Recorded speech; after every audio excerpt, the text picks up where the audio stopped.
Hello, everybody, and welcome back to the recap of RuPaul's Drag Race Season 15. Today, we're going to be talking about episode 11. We have a stand up comedy challenge situation. Very reminiscent of like the Queens of like comedy thing from like Drag Race All Stars 2, where they do it in the pairs and stuff. Also, the Despy Awards, which we need the Despy Awards back. Please, I beg of God, aka RuPaul, and World of Wonder, give us back the Despy Awards. Like they only did it once, and it's such a good challenge format that they could do every season, but they don't, and it's fucking infuriating. But regardless, let's get to the review of this episode, shall we? Alrighty, first we're gonna start up with Marsha, who had to like open the show. And Marsha, like, I think did a slightly better job than was given credit for. I mean, I think I personally would have placed Marsha as low.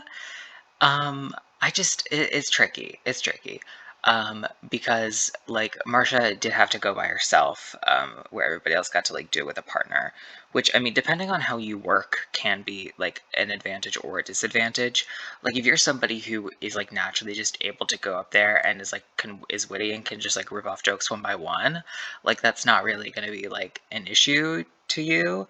But it can also, but and you know it could also be useful to be with a partner because like if doing the stand up isn't necessarily your thing, then having somebody to like bounce off of and hope maybe your partner being somebody who is good at that can help you. But it could also be a disadvantage because if you feel confident by yourself and you have somebody who's like you also have to be writing material for, that can be frustrating. So it really depends on your comedic style and how you work in situations like these. But I think, being the lone person and like having that kind of responsibility kind of set up of just being the only single there, I do think Marsha did a pretty okay job. I mean, obviously, a good amount, some of the jokes did not land, but a few of the jokes I thought were funny. So, I mean, it was really a mixed bag for me with looking at Marsha's performance. Alrighty, next we have Lux and Lucy. I mean, I was so happy with this pairing because like they have been back and forth at each other, back and forth and back and forth.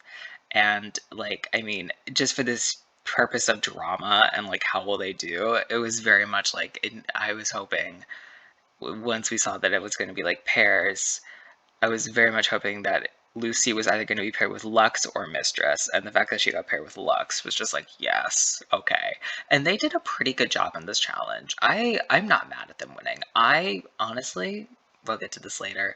I might have a bias. I'm learning that throughout the season that I might have a bias for Selena S titties. I mean, I think I already knew that, but I'm now realizing it more with every episode. I think personally, Selena did the best individual job in this challenge, but we'll get to that later. But I think it's perfectly fitting that Lux and Lucy won this challenge. They both did a pretty good job with it. I mean, they went back and forth with each other decently well. Their jokes landed. I really wish the sets were longer, especially since this was the first like proper like 60-minute of actual like television episode that we've had this season. Well, obviously besides like the first episode, but we're not going to count that. Which was actually not even the same format anyway. Never mind. Um, you know, since this is like the first one that's actually kind of like been like what we come to expect with like Drag Race and like the episode length.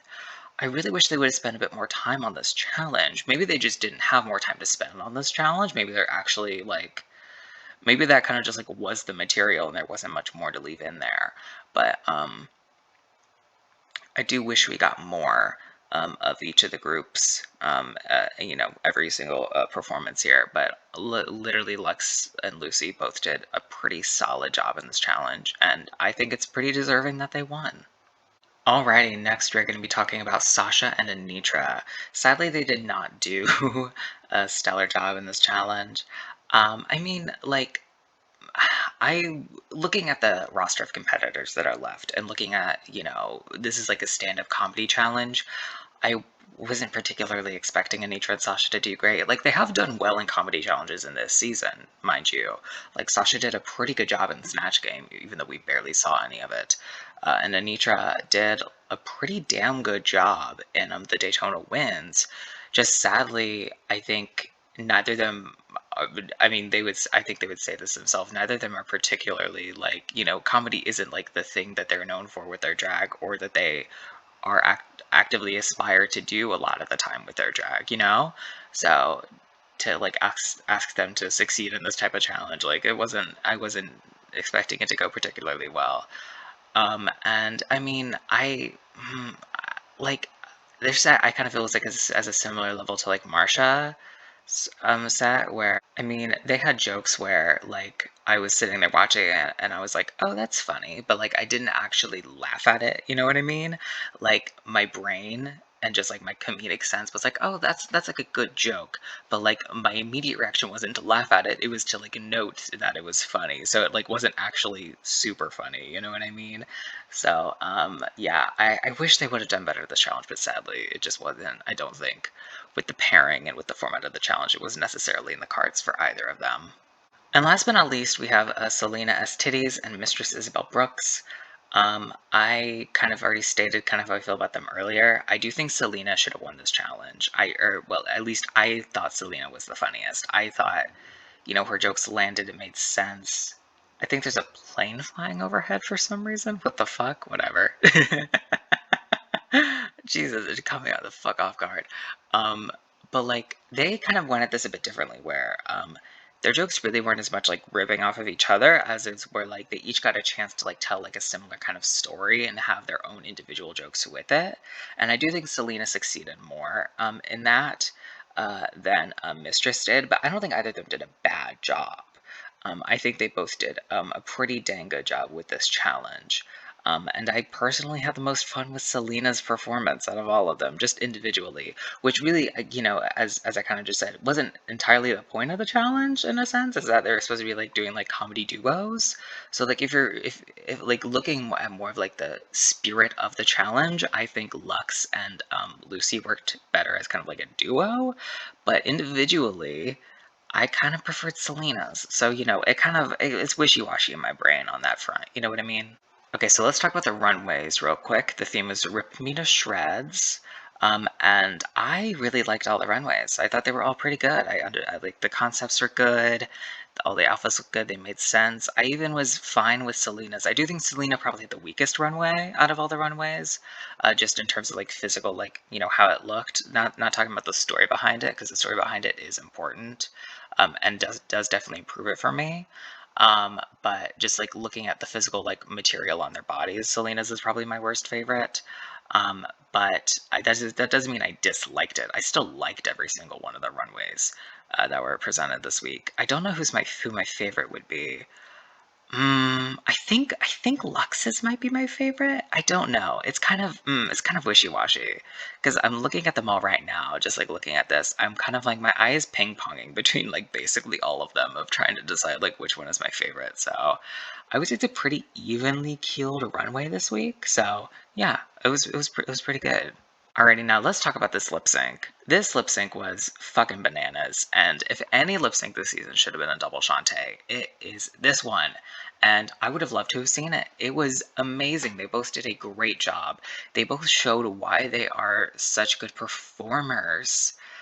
And in general, they just both did such a good job. I mean, Anitra fucking like diving over Marsha, I think if you're gonna make a choice, definitely is kind of the move that brings it into one person's favor. But like they both did an amazing job here, and I mean, I screamed when I saw this lip sync. I yelled.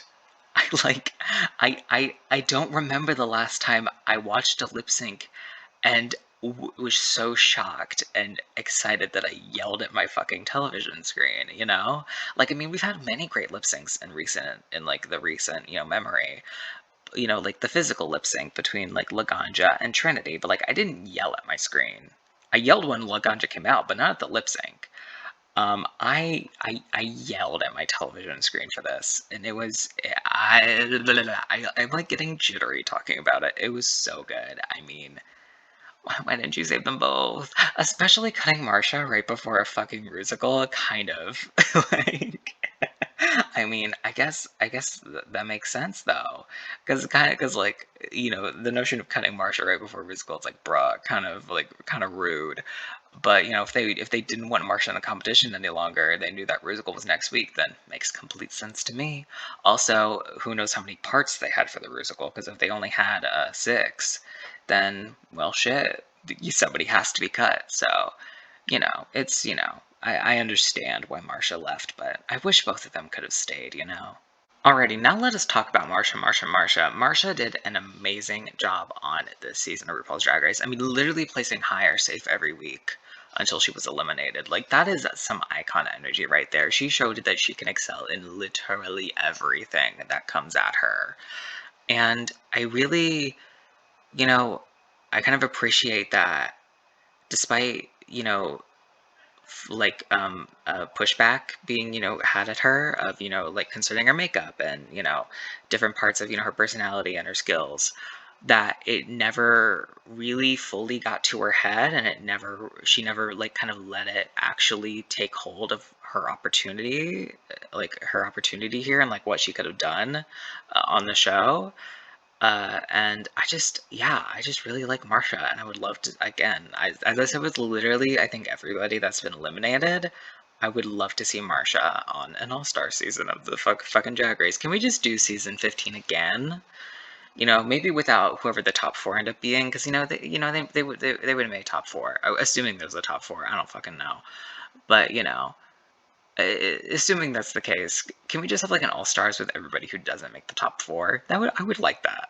What can we please, RuPaul? Please? I don't know. Alrighty, let's move on. Okay, so the top two I had last episode for two people who I thought would do well were Mistress and Selena, and they were ended up being paired together, and they both placed high in the challenge. So I'd say I did a pretty good job last week. So yay for me. Now, for this upcoming week, we are having a Rusical challenge. So, looking at who I think would end up doing well with the Rusical, I decided to say Lucy and Anitra. Because, well, we've seen Lucy do well in these like kind of performance challenges so far. Like Lucy did well in the girl groups challenge. I think Lucy is very capable of like learning a line and delivering a face. I would be shocked if Lucy did like actively bad in this challenge. I could see Lucy being like lower in the bottom two for everyone having done well, just her not having done as great. But like I don't see a universe where Lucy does a bad job. Anitra, I also decided to put in the top because we have seen, a musical is, you need the dancing, you need the acting, you need all that stuff. And we've seen her act well. We've seen her act in the Daytona Wins very well, and we obviously know she can fucking dance. So again, I don't see a universe where Anitra is in the bottom based off of her doing like an actual bad job. And honestly, I really don't know who I see being in the bottom for this challenge at all, because I think everybody that's left is going to do a good job. So honestly, I don't know. I really struggled with choosing a two, but I decided to choose Lucy and Anitra because I don't have like a list or anything, but I feel like it's been a little bit since I put both of them in the top for something, so I decided to put them both because they just were the two names that kept like appearing in my mind as who I should put here. But realistically, I think Sasha will also do a good job. She can obviously dance. She can most definitely pick up choreo. And we've seen that she can act well in things. We've also seen the same with Lux, being able to dance and being able to, act. We've also seen the same with Selena, and we've seen the same. We've seen the same with Mistress as well. Like literally, we've seen that for all of them that they can do it. So I'm not going to be particularly shocked with whoever's in the top and the bottom of next week's challenge. We're just gonna have to see what it is. I did not change my top four picks from last week. They have not changed in the past like 4 weeks of this. Now that we're so down, like we're literally down to the final six, it's literally instead of looking at who is the top four out of a big group, it is literally who is not making the top four. And I mean, I love Selena. I would be shocked if she made the top 4, not having it a challenge win and just having it her first week in the top. And then looking at the other 5 contestants, I still decided to leave Lucy out of the equation because even though she has kind of been on this like redemption arc in terms of replacements recently, I feel like she's gonna end up in the bottom for something and be eliminated right before the finale. I don't know why. If anybody else were to take that placement, I would say it would be Mistress or Anitra maybe would be swapped out for Lucy. At this point, I think Lux and Sasha are locks. I would be shocked if either of them did not make the finale. Um, but these are the top 4 I feel. And depending on how this next week goes, something could be changed. But it's really just looking at who kind of based off of the placements and the storyline, who I think might not fit in to the top 4 that's going to end up happening. Again, assuming that it's a top 4. It's almost always a top 4, so that's why I'm making it a top 4. But it could be a top 5, it could be top, whatever. But just looking at it, these are the 4 that I've still decided are going to be made there in the finale. So that is going to be it for this video. Please like, comment, and subscribe if you wish. I will leave my Twitter handle down below if you want to go follow me on Twitter. And yeah, I think that's going to be it. So again, thank you all for watching, and as always, take care. Bye-bye.